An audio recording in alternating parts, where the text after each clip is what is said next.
Kings Park Stallions, 1991. Let's go around and look at some of the Stallion memories of a lot of years. There's what they're going to be playing for this year. Let's look at the winter of 1990. There's Todd Rapley, Matt Brown.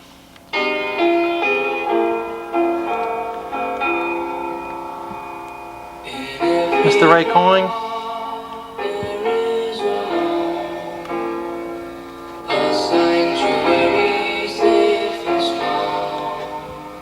Again.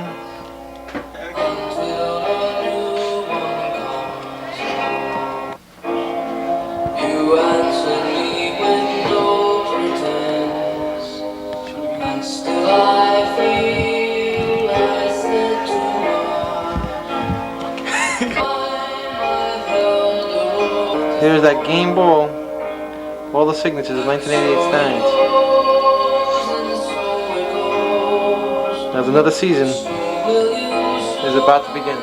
The Kings Park Stallions, 1991. We'll be back.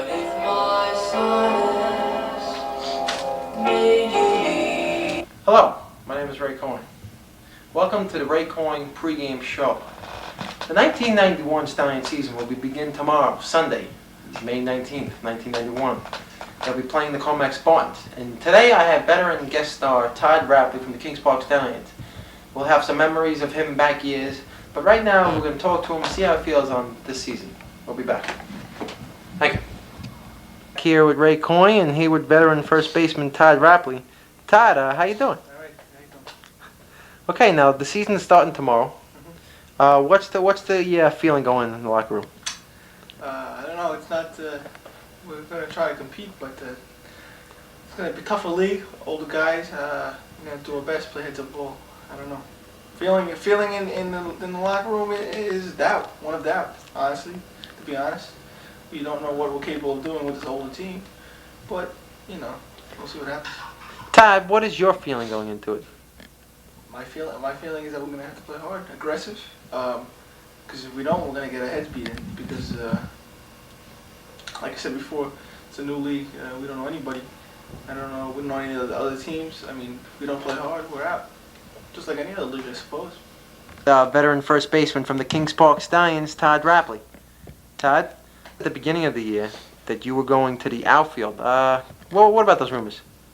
I think Ray would like to make me an outfielder, sure, but in that time, we're short of outfielders this season. He knows I can play the outfield, and I told him I'll do whatever he wants. Whatever the team wants me to do, I'll play outfield. I think the papers are trying to start a little controversy, sell papers over there, but I told him I'll do whatever he wants to do. He wants me to play outfield, I'll play outfield. I'll play first base. Recently, you were on WFAN Sports Radio 66, and you said this comment about Jim Siderer. Convenience there, Todd. Let's go back to regular audio tape. Here you go, WFAN. I think on the rookie Jim Siderer. Now he's back. He's our newest rookie. Now tell me your opinion on him. You're the vet. Just put his financial problems behind him and concentrate. Then go ahead. Todd, you feel the same way about Jim now he's entering new season with you guys? I think he feels a little more financially secure, so I don't think he's going to have any problems with that this year. There's been rumors about his alcoholism. I don't know if that's true. I'm not that close to the man to know that, but I know that he comes to the field to play and he's 100%, and I'm a big fan of Jim Siderer. Back in 1989, the League of Japan offered you a $5 million contract to play with them. You're still with the Stallions, so why didn't you go to Japan? Too young, I feel. I really want to win a world championship on the Stallions. That's what I want to do. Money doesn't matter to me, I want to play for the Stallions. I want to win a world championship. Todd, let's go back a couple of years now. You Ray Coyne questioned your loyalty around that money time. Yeah, I know, but he called me up the next day and apologized. Said he wasn't questioning my loyalty, but that I had a big decision to make. and he wanted to know where my intentions lie. Ray knows darn well he is a loyal guy, and me, I've been a Stallion all my life. You know, I'm gonna remain on the Stallions. Todd, let's go back a couple years to the Kings Park Knights, and there wasn't much thought about you. So how did you get onto the Knights?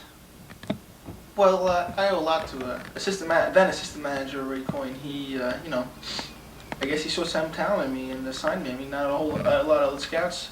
The Knights, for that fact, didn't see me. I mean, the manager Tom DeLuca then, I don't think had any interest in me, and Ray Coyne saw something he liked in me and signed me, and that's how it happened. Explain the last couple of years. Explain from the Knights to the Steins how you became the automatic leader. Well, automatic leader is it? I don't know. But I don't think this team would have been what it was unless Ray Coyne took it over from Tom DeLuca. And that's the truth, you know. Tom DeLuca he was a good manager, but I mean, Ray Coyne, gelled us all together. He told us what our roles were. He was honest. I mean, he did what we had to do. I mean, even though these last years have been controversy and turmoil, you see them all in the paper about all this stuff and all that. I mean, but we've been able to win, and I know when we may fight and argue outside of the when we're not playing, but once we get in between the white lines, that's when we become a family and we play. When I first came to the Stallions, the word was we. It wasn't I. It was togetherness, and that's what the Stallions is. It's how to win. It's how to play. No matter what happens on the outside, once you get in between the white lines, we play so. That's kind of funny because a couple of years ago, actually last winter, you questioned the call of Ray Coyne hiring Chris Quirrell as the manager. You were mostly against that topic. Tell me about that. A lot of people, I don't think wanted Chris Quirrell to manage. I was just outspoken about it. I didn't like the way he managed. He was the manager for the first year. I don't think he was the type of manager we needed for that particular team. I don't think he knew how to handle it. And like I said, a lot of people felt that way, but none of them came out and said it. So I just came out and said it because that's how I felt. And I might have took a lot of flack for that, but I always try to be honest. Nothing personal against Chris Quirrell. I think he's a hell of a guy, but I don't think he was the right type of manager.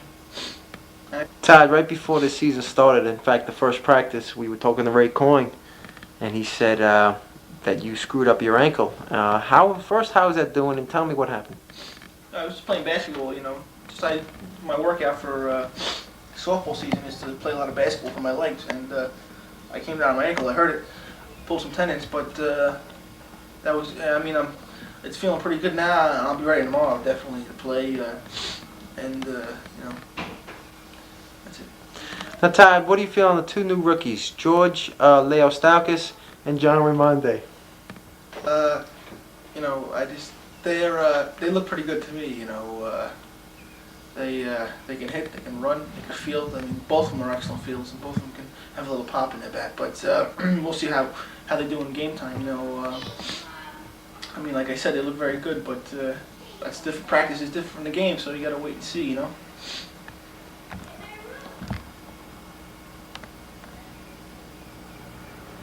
Way done. Back here with Todd Rapley. Todd, last week now. Okay, let's start off with Monday. In the papers, you had a fight with Mike 2, almost a physical fight. On Wednesday, you had a fight with manager Ray Coyne, almost got into a fist fight with him. And yesterday, you had a fight with your girlfriend. Todd, is there anything... First, let's talk about the fights. First of all, the fight with my girlfriend has nothing to do with Stallions, so I don't feel I have to talk about that. Mike 2, you know how softball players, they needle each other. I was needling him, and I guess he didn't like it, so... we got into a little shove match, but that's all right now though. But because it's not going to affect us once we play softball. Ray Coyne, we always have a little squabbles, but that's not going to affect us either. We know how to play the game, and that has nothing to do with us during game time. Hey, what can I say? I'm going to be honest with people, and if they don't like it, well, I guess they're going to, I guess things like that are going to happen. But I don't want to lie to them. I'd be honest. Let's talk about the veteran second baseman who's playing the right field tomorrow's game, Dan Lusby. Dan was not your favorite player. In fact, you didn't want Ray to get him. After a couple of years, last year you had the problems with him again, and now it's a new year. What's going on? Well, like I said before, it's not just me who has problems with Lusby. The whole team does. But once again, I was just outspoken about it. He's first of all he's a hell of a ball player, and you know, I just his attitude. I just question whether or not he puts the team in front of himself sometimes. I mean, he's a hell of a ball player. He can play softball, no doubt about it. But I don't feel his attitude is right. And I mean, not only are the Stallions a corporation, but they're a family. You know, and it's just, to me, the Stallions are a religion, and in that religion, arrogance is a sin. I mean, I can't take it when he has to talk about himself like that. You know, talk very highly of himself. I mean, it makes it sound to me like he's putting himself above the team. I mean, nobody else talks about themselves. I mean, we're just one jealous one team. I mean, if the team does well, where everyone's happy. But sometimes I don't feel a way about Lesby, and you know, I got to say something about it because I can't stand it. Be back with you in a minute. We're gonna go to a couple of commercials. We might get Todd. He's gonna show us his swing and teach little kids how to swing in softball. Todd, we'll be back in one moment. All right. Good. What are you done? Back here. Assistant manager Ray Coyne, in left fielder. It says index on it. Okay.